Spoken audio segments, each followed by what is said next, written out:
ইসলামের মহিয়সী নারী রাবেয়া বসরি ও ঐতিহাসিক সুফি সাধক জুনুন মিসরির কবরের সন্ধান পেয়েছি আমরা। এখানে প্রথমেই রয়েছে আবু আলী জামিলির কবর, এরপরে কবরটি জুনুন মিসরির এবং একদম শেষ মাথায় গ্লাসের বক্সে আবদ্ধ কবরটি রাবেয়া বসরির। মিশর বিজেতা সাহাবী হযরত আমর ইবনুল আস ও আফ্রিকা মহাদেশে প্রথম ইসলামের দাওয়াত নিয়ে আসা সাহাবী হযরত উতবা ইবনে আমের রাদিয়াল্লাহু তাআলা আনহুর কবরের পাশেই অবস্থান ইসলামের ঐতিহাসিক মহিয়সী নারী ও বিশিষ্ট তাবী রাবেয়া বসরি ও জুনুন মিসরির কবরে। আমরা যখন এই ঐতিহাসিক মনীষীদের কবর খোঁজ করতে শুরু করলাম, তখন স্থানীয় কয়েকজন মিশরীয় আমাদের সাহায্য করার জন্য এগিয়ে আসলেন। রাবেয়া বসরির মাকবারায় যাওয়ার পথেই প্রথমেই চোখ পড়ল হানাফি মাযহাবের নবম হিজরি শতকের জগৎ বিখ্যাত আলেম হযরত জাইনুদ্দিন কাসেম ইবনে কুতলুবুঘা রহমাতুল্লাহ আলাইহির কবরের। আসসালামু আলাইকুম ওয়া রাহমাতুল্লাহি ওয়া বারাকাতুহু। ইতিহাস, ঐতিহ্য, সভ্যতা এবং সালতানাতের আতুরঘর মিশর থেকে আপনাদের সবাইকে স্বাগত জানাচ্ছি। বন্ধুরা, আজকে আমি এসেছি জাইনুদ্দিন কাসেম আল জামালি আল হানাফি রহমাতুল্লাহ আলাইহির মাকবারায়। এটি মূলত ইবনে হাজার আসকালানি রহমাতুল্লাহ আলাইহির ছাত্র ছিলেন। তো এই আমি তো ঘুরতেছি, এখানে আপনারা দেখেন আশেপাশে অসংখ্য কবর রয়েছে, বাড়ি ঘরের মতো যেগুলো দেখা যাচ্ছে সবই কবর। এইদিকে এক ধরনের কবর, তো এইদিকে আর এক ধরনের কবর। আমি যেখানে দাঁড়িয়ে আছি এটাও কোনো না কোনো মানুষের কবর। এখানে দেখতে পাচ্ছেন এই আর এক ধরনের কবর। এখানেই আমরা খুঁজে পেয়েছি স্থানীয় ইসমুকে আহমদ তামাম। এই আহমদের কারণে আমরা খুঁজে পেয়েছি এবং তিনি আমাদেরকে খুব আগ্রহের সাথে এখানে নিয়ে এসেছেন। শায়েখ ফকি আবুল ফিদা জাইনুদ্দিন কাসেম ইবনে কুতলুবুঘা আস-সুদানি রহমাতুল্লাহ আলাই ছিলেন নবম হিজরি শতকের এক প্রভাবশালী আইনজ্ঞ ও পণ্ডিত। কুতলু শব্দের অর্থ শুভ বা বরকতপূর্ণ এবং বুঘা শব্দের অর্থ পুরুষ, যার অর্থ একত্রে দাঁড়ায় বরকতময় পুরুষ বা বরকতপূর্ণ পুরুষ। ইতিহাসবিদ শাইখানী রহমাতুল্লাহ আলাই তার সম্পর্কে বলেছেন, তিনি ছিলেন একজন ইমাম ও আলেম, জ্ঞান চর্চা এবং তর্কশাস্ত্রে বিশেষ জ্ঞান সম্পন্ন। তার সমসাময়িক আলেমদের সাথে বিভিন্ন ইখতিলাফি মাসালা নিয়ে কথা বলতে সব সময় তিনি স্বাচ্ছন্দ্য বোধ করতেন। এর মাধ্যমে খুব ভালোভাবেই বোঝা যায় তার পাণ্ডিত্য, মেধা ও সাহসিকতার। এ মহামনীষী তার জীবনদশায় 116টি গ্রন্থ রচনা করেছিলেন, যাতে তার জ্ঞানের বিস্তৃতি ও গবেষণার গভীরতা প্রকাশ পেয়েছে। যার লেখা গ্রন্থ ও গবেষণায় শুধুমাত্র তার সমসাময়িক নয়, বরং পরবর্তী যুগেও জ্ঞানের ক্ষেত্রে এক বিশাল অবদান রেখে গেছে। বন্ধুরা দেখতে পাচ্ছেন ওইদিকে ভূমিতে অনেকগুলো কবর রয়েছে এবং এটা কিন্তু একটু নিচে। এখানে একটি পিলারের মতো রয়েছে এবং মাঝখানে কবর, এখানে আরও একটি পিলার রয়েছে। মাঝখানের জায়গাটু মোটা করে রাখা হয়েছে এবং অসংখ্য কোরআন শরীফ রয়েছে। একদম ছোট, উপরটা একটু টিনের বেড়ার মতো দিয়ে এখানে কবর রাখা হয়েছে। তো আমরা এখন বেরিয়ে যাচ্ছি কবর থেকে। বন্ধুরা, এবার আমরা স্থানীয় লোকদের সাথে আবারও চলতে শুরু করলাম আমাদের সেই কাঙ্ক্ষিত গন্তব্যের দিকে।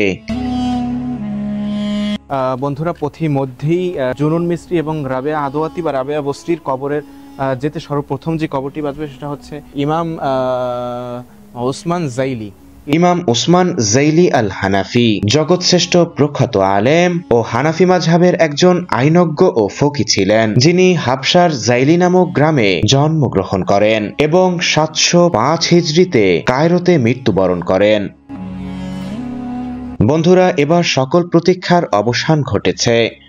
অবশেষে আমরা এসে পৌঁছেছি হযরত রাবেয়া বসরির কবরের সম্মুখে। এখানে প্রতিনিয়তই বিদেশি, স্থানীয় মিশরীয়দের এ মহামনীষীর কবর জিয়ারতের জন্য ভিড়ভাট্টা লেগেই থাকে। সুরম্ভ এ স্থাপনার অভ্যন্তরে রয়েছে হযরত রাবেয়া বসরি ও জুনুন মিসরির কবর। রাবেয়া বসরি তথা রাবেয়া আদওয়াতি সেই ইতিহাসের বিখ্যাত রাবেয়া বসরি, এবং এখানটাতেও ঠিক সেরকমভাবেই নেম প্লেট করা আছে। এখানটাতেও তার নাম লেখা আছে রাবেয়া আদওয়াতি। হযরত জুনুন মিসরি অর্থাৎ রাবেয়া বসরির পরেই যার নামটি আমাদের সামনে ভেসে আসে তিনি হচ্ছেন জুনুন মিসরি। এখানে যে জুনুন মিসরির কবর রয়েছে এতে কোনো সন্দেহ নেই। তো আমরা প্রথমেই চেষ্টা করেছি যে এটি হচ্ছে মূলত প্রবেশদ্বার, এটাই মূলত মসজিদ এবং মসজিদের পাশেই তার কবর অবস্থিত। আমরা প্রথমে মসজিদ খোলার চেষ্টা করছি, দেখি মসজিদ খোলা যায় কিনা। রাবেয়া আদওয়াতি আল বসরি 100 হিজরিতে ইরাকের ঐতিহাসিক বসরা নগরীতে জন্মগ্রহণ করেন। তিনি তাবেঈদের যুগের একজন প্রভাবশালী আধ্যাত্মিক নারী ছিলেন। এই মহিয়সী নারী বসরার এক ধার্মিক দরিদ্র পরিবারে বেড়ে ওঠেন।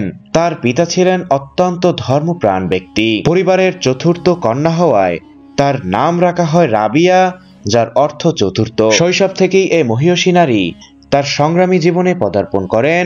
তার পিতামাতার মৃত্যুর পর রাবেয়া ও তার অন্য সকল বোনেরা কঠিন দুঃসময়ের মুখোমুখি হন। সে সময় এক পর্যায়ে তাকে এক দস্যু বাহিনী অপহরণ করে সওদাগরদের নিকট বিক্রি করে দেয়। এই দুঃসহ পরিস্থিতি তাকে কঠোর জীবনের সংগ্রামের দিকে ঠেলে দেয়। তবুও তিনি নিজের ধৈর্য ও আত্মবিশ্বাসকে অটুট রাখেন। এই সময় তার জীবনে আল্লাহর প্রতি গভীর ভক্তি এবং আধ্যাত্মিকতা আরো দৃঢ় হয়। আধ্যাত্মিক সাধনার মাধ্যমে রাবেয়া বসরি তার সমস্ত জীবন আল্লাহর প্রতি প্রেম, প্রার্থনা ও ধ্যানের মাধ্যমে অতিবাহিত করেন। তার জীবন ছিল আধ্যাত্মিকতার এক অসাধারণ উদাহরণ। তিনি প্রায়শই বলতেন, আমার হৃদয় আল্লাহর প্রেম ধারা এমনভাবে ভরপুর যে অন্য কোনো প্রেম সেখানে স্থান পায় না। তিনি সারা রাত ইবাদত করে কাটাতেন এবং সারাদিন আল্লাহর স্মরণে লিপ্ত থেকে কৃত দাস হিসেবে মালিকের সকল কাজ করে দিতেন। তার সময়কার অনেক প্রখ্যাত আলেম এবং তাবেঈদের কাছ থেকে তিনি উপদেশ গ্রহণ করেছেন। তাদের মধ্যে উল্লেখযোগ্য হল সুফিয়ান সাউরি এবং সাইদ বিন মুসাইব রহমতুল্লাহ আলাই। তার জীবন এবং জীবন থেকে শিক্ষা সমকালীন সমাজে গভীর প্রভাব ফেলে। এখানে প্রথমেই রয়েছে আবু আলী জামিলির কবর, এরপরের কবরটি জুলুন মিস্টিজ এবং একদম শেষ মাথায় গ্লাসের বক্সে আবদ্ধ কবরটি রাবেয়া বসরির। চেষ্টা করে মসজিদ খুলতে পারেনি, কারণ এটা ওনারা বলতেছে যে সংস্কারের কাজ চলছে, যার কারণে যে কোনো সময় আর কি যে কোনো দুর্ঘটনা ঘটতে পারে, সেজন্য আটকে রাখা হয়েছে। তো এখানকার যে ভবনগুলো দেখে আমার সেরকম মনে হয় নাই যে এটা ওরকমভাবে সংস্কারের কোনো কিছু দরকার। হতেও পারে হাজার হাজার বছরের প্রাচীন কবরস্থানগুলো সংস্কারের দরকার হয়। এবং আপনারা যদি এই জানালা থেকে, আমি আপনাদের দেখানোর চেষ্টা করি, এই জানালা থেকে যদি আপনারা দেখেন তাহলে আপনারা প্রথমেই দেখতে পাবেন। বন্ধুরা, প্রথমে আমরা যে কবরটি দেখতে পাচ্ছি এটি হচ্ছে আবুল কাসেম মোহাম্মদ ইবনে আলী ইবনে আবি তালেবের, অর্থাৎ হযরত আলী রাদিয়াল্লাহু তাআলা আনহুর পুত্রর একজন পুত্রের কবর, বা হযরত হোসেন রাদিয়াল্লাহু, কোনো বর্ণনার মতে এটা হোসেন রাদিয়াল্লাহু তাআলা আনহুর পুত্র বা বংশধরের কবর। এটি হচ্ছে প্রথমেই আপনারা দেখতে পাবেন। এটি মূলত বিশাল বড় একটি মসজিদ। ওইদিকে মসজিদ রয়েছে ডান দিকে, এবং বাম দিকে সিরিয়াল বাই সাজানো মাকবারাগুলো। এরপরে আপনারা দেখতে পাবেন হচ্ছে, এরপরে এখানে হচ্ছে এইটি হচ্ছে মূলত এর পরের যে কবরটি, এটি হচ্ছে হযরত জুনুন মিসরি রহমাতুল্লাহ আলাইহির কবর, যিনি একজন প্রকৃত আল্লাহর ওলি ছিলেন, যাকে নিয়ে অসংখ্য বই লিখিত হয়েছে, অসংখ্য কথা, তার অসংখ্য কারামত বিশ্ববিখ্যাত। মূলত আমি ছোটবেলায় তার কারামতের অনেকগুলো বই পড়েছি এবং তার অলৌকিকত্ব, তার যে রুহানিয়াত, তার সব কিছু সম্পর্কে জেনেছি। তার কবরটি যে আজকে এরকমভাবে দেখতে পাবো সেটি কখনো ভাবিনি। এবং সর্বশেষ ওই যে গ্লাসের বক্সে আবদ্ধ যে কবরটি আপনারা দেখতে পাচ্ছেন, ওটি হচ্ছে হযরত রাবেয়া বসরি তথা রাবেয়া আদওয়াতির কবর। আর এখানটাতে রয়েছে ঠিক মসজিদের ঠিক পাশেই একদম ওই যে গ্লাসের বক্সে আবদ্ধ যে কবরটি দেখা যাচ্ছে, ওটি হচ্ছে রাবেয়া বসরি বা রাবেয়া আদওয়াতির কবর। রাবেয়া আদওয়াতি আল বসরি ছিলেন এমন একজন মহামানবী, যিনি তার পবিত্র জীবন, কঠোর সাধনা এবং আল্লাহর প্রতি গভীর প্রেম দিয়ে মানুষের হৃদয় অমর হয়ে আছেন। তার জীবন আমাদের শিখায় জীবনের আসল অর্থ হলো আত্মনিবেদন, ত্যাগ এবং স্রষ্টার প্রতি নিখাত প্রেম। জীবনের শেষ মুহূর্তেও তিনি আধ্যাত্মিকতার পথে অবিচল ছিলেন। মৃত্যুর আগে তিনি ওসিয়াত করেছিলেন, আমার মৃত্যু যেন কাউকে কষ্ট না দেয়, আমাকে কেবল আমার গায়ের পোশাকেই কবর দিয়ে দিও। 180 হিজরি বা 796 খ্রিস্টাব্দে তিনি পরলোক গমন করেন। তার মৃত্যু নিয়ে কিছু বিতর্ক রয়েছে, তবে অধিকাংশ ঐতিহাসিকবিদ মনে করেন তার কবর বসরা বা কায়রো শহরেই রয়েছে।